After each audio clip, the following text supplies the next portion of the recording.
Salut à tous, bienvenue dans cette formation. Salut, bienvenue à la suite de cette vidéo. La dernière fois, nous avons vu comment placer les mobiliers et j'ai complété ces mobiliers là. Donc, vous pouvez venir dans la zone de coupe et regarder comment est-ce que ces mobiliers sont placés. Donc, vous constatez que tout a été bien fait. Donc ici l'aménagement a été fait correctement. J'ai changé ici les canapés extérieurs là, pour mettre ce qu'on avait mis à l'intérieur ici. Donc vous pouvez continuer l'aménagement comme vous voulez. Nous ici le plus important c'est de vous montrer comment insérer les mobiliers et les ranger. Donc ici aujourd'hui nous allons voir comment modéliser l'escalier. Ici, nous allons commencer au rez-de-chaussée. Notre escalier doit commencer au rez-de-chaussée. La chose à retenir dans la modélisation de l'escalier, c'est la formule de Blondel. La formule de Blondel qui stipule quoi? Que 2 fois la contre-manche plus le giron ou le pas est comprise entre 60 et 64. Donc, nous devons respecter cette formule afin d'avoir une accessibilité récurrente et une accessibilité normale de nos escaliers. Donc ici, par exemple, pour respecter la loi de Blondel, ce que je conseille aux apprenants, c'est lorsque vous voulez venir par exemple dessiner l'escalier, on va dessiner l'escalier qui correspond à ceci. On a 1, 2, 3, 4, 5, 6, 7, 8. On a 8 marches. Plus la marche du palier de repos, ça va faire 9. Donc, ils vont faire 18. Donc, ce qu'on va faire, c'est quoi? C'est qu'on va venir ici, on va prendre escalier dans architecture ici. On va venir prendre escalier. Lorsque nous allons prendre escalier, la première chose à paramétrer, c'est de savoir dans quel côté nous dessinons notre escalier. Moi, ce que je conseille aux apprenants, ce n'est pas de venir directement dessiner. C'est par exemple, je prends ma cage d'escalier là. Je vais utiliser l'outil ligne, par exemple. Je vais prendre ceci comme ceci. Vous voyez, je vais prendre ça comme ceci. Cette ligne que je viens de faire par exemple, ici n'est pas alignée, ou bien je vais venir prendre là, aligner là, d'accord. Je vais prendre la ligne,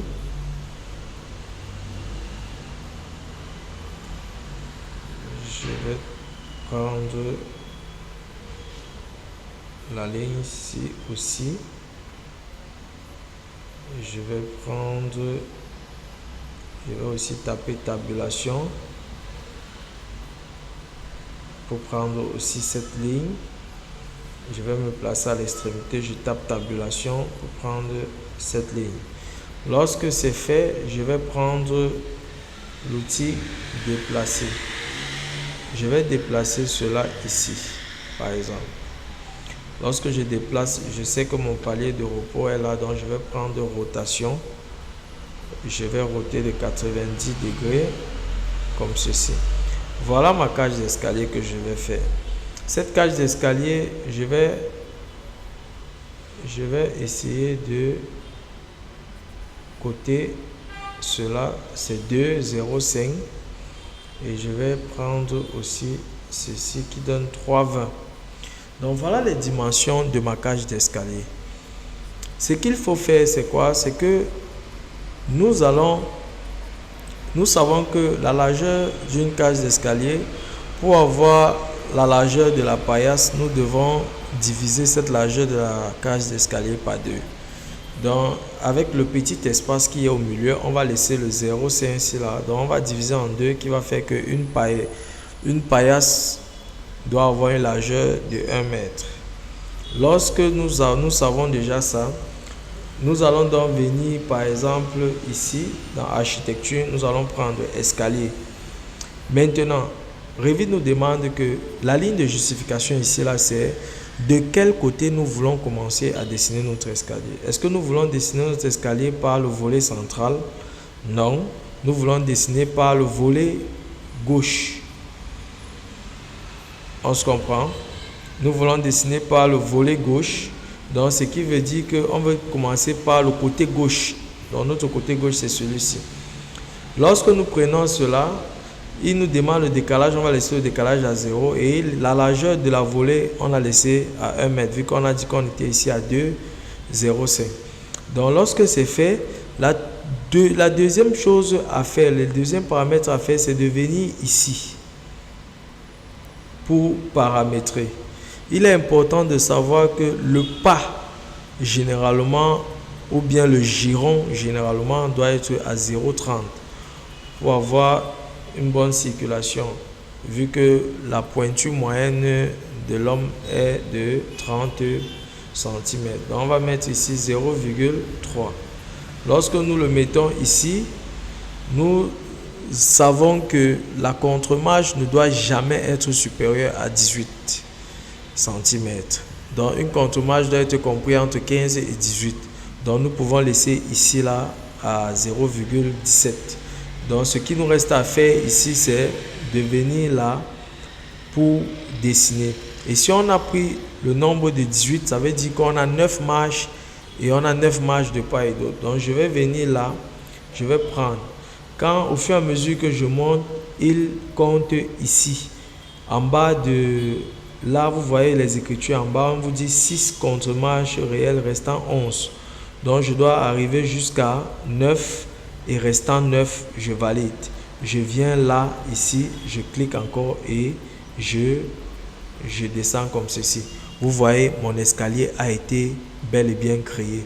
Donc, je peux valider mon escalier. Lorsque je valide, vous constatez que il a bel et bien été créé. Je mets maintenant en 3D.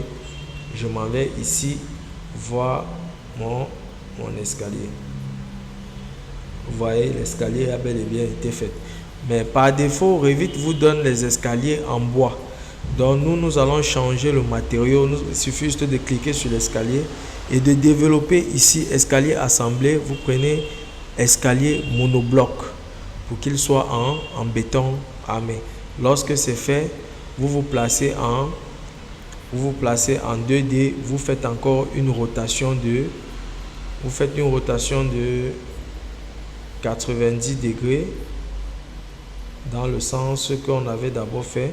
Et maintenant, vous pouvez venir prendre là, déplacer. Vous pouvez venir déplacer cet escalier et venir la coller là. D'accord. Lorsque c'est fait, maintenant, il y a une deuxième chose à faire. Vous voyez ici là. Si on se place en 3D, vous allez voir ici comment l'escalier rencontre la dalle. Donc ici, il est question pour nous de creuser cette dalle de telle manière que l'escalier en sort. C'est ça qu'on appelle la trémie. Donc je vais venir ici à l'étage 1. Je vais sélectionner par exemple mon sol. Par exemple, je peux venir même, je peux le sélectionner en 2D. Par exemple, je peux le sélectionner en 3D. Je sélectionne mon sol par exemple. Je me place à l'étage 1, je passe sur modifier les limites. Tout ce que vous avez à faire, c'est de prendre l'outil rectangle et de venir faire un rectangle à l'intérieur de notre escalier. Donc, ce qui va délimiter la sortie de l'escalier. Lorsque vous faites ce rectangle, vous validez et vous détachez la cible. Lorsqu'on se place en 3D, vous voyez maintenant comment l'escalier a bel et bien été mis à niveau. On voit bel et bien l'escalier. D'accord. Maintenant, on va faire la même chose ici pour le niveau de l'étage 2. Donc, on va cliquer là. On va venir à l'étage 2. On va modifier la limite. Ce qu'il faut faire on pouvait d'abord même copier d'abord l'escalier. Vous avez déjà vu une méthode de copie de l'escalier de façon professionnelle. Donc vous cliquez sur l'escalier comme j'ai cliqué sur l'escalier là. Vous venez ici dans copier. Vous venez ici coller, vous développez, vous partez aligner. Vous prenez étage 1 et vous mettez là. Vous voyez ça. Et là, bel et bien été placé. Maintenant, ce qu'il faut faire, c'est quoi? C'est venir sélectionner la dalle 2, modifier le type et se placer à l'étage 2 et sortir les limites de mon escalier. Donc, je vais venir là comme ceci. Je sors les limites et je valide. Je dis détacher les éléments. Lorsque c'est fait, vous voyez, notre escalier a bel et bien été monté. Donc je me place maintenant à l'étage 2. Vu qu'on monte comme ça et on sort comme ça, cette place là va être complètement vide. Donc il va falloir mettre un garde de corps. Donc je peux mettre un garde de corps comme ceci. Je peux mettre un garde de corps comme ceci, ce qui fait qu'en 3D, vous voyez comment c'est sorti de façon professionnelle. Donc voilà notre escalier qui a été fait selon les règles. Donc à la prochaine vidéo, nous allons voir comment faire la surface topographique. Donc on se dit à bientôt pour la prochaine vidéo.